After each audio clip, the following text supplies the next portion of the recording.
Hi everyone, Lucy here. And since it's such a lovely day in our garden, we thought we'd read a wonderful little story, and it's called The Children's Garden. Okay, you ready, Lucy? I think she's ready. The Children's Garden. Down the road from Woodland Avenue on a street called Sunnyside, there's a garden patch grown by children who live in the neighborhood. A sign on the garden's gate says, Children's Garden, welcome. That means, come in please, listen, see, smell, taste, touch. In the children's garden, deep, dark soil, rich with rotted grass, apple peels, and onion skin, is tunneled through by worms who wiggle its loose and give it air. Ah, look at that. Look at the bird with the worms.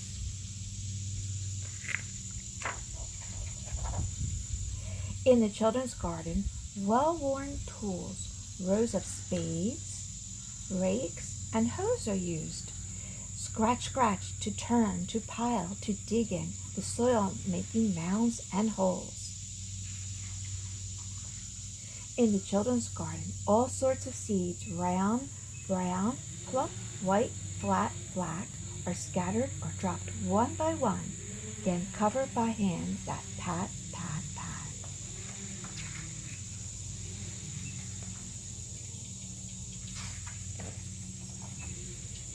In the children's garden, boxes, pots, and plots full of soil and seeds get soaked by showers from clouds or hoses, buckets or cans, so everything stays drip, drop, damp, even under the sizzling sun.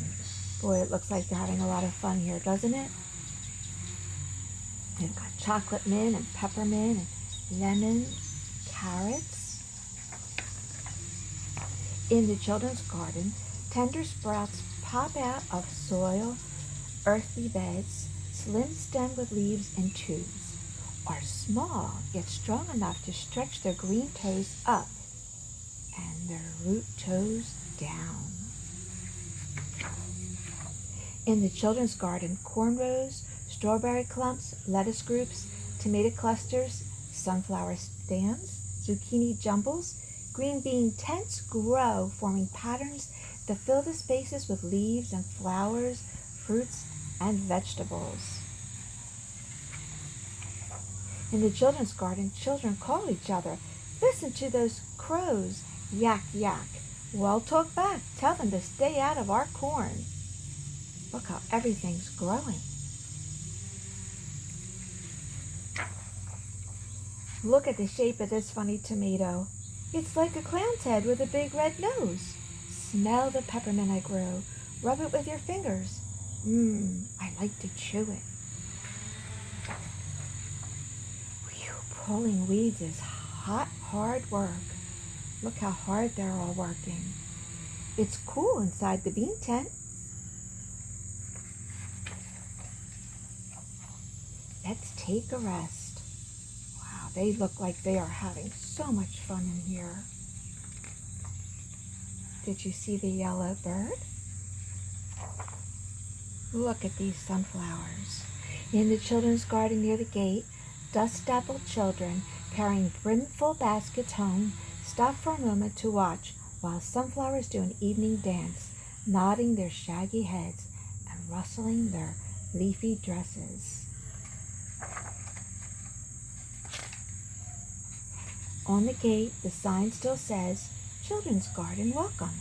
That means, come back again with one friend or 10, and if you like, in your own earth spot, a yard, a lot, or even a giant-sized flower pot, plant another children's garden. Children's Garden, welcome. Well, that was a lovely story. I think it was so nice that Lucy took a little nap during it. But you know, Lucy has a beautiful garden here that she's very helpful with. It's not hard to grow a garden. You just have to have a little time. Let's take a look. Here she grew some cucumbers, and tomatoes. Lucy grew some butternut squash. But here is Lucy's favorite. Are you ready? She grew very easily some sunflowers. Look at her sunflowers, how tall they are, and how much the bees love them. Do you see their leaves? How they look like dresses on the sunflower's head?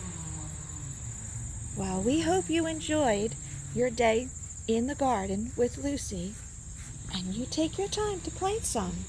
Even if you plant some lovely chocolate mint, and when you rub it, it smells so good. Or you could plant some flowers to bring the bees and birds to your yard. Whatever you choose, it's a good day to go fetch Lucy a book.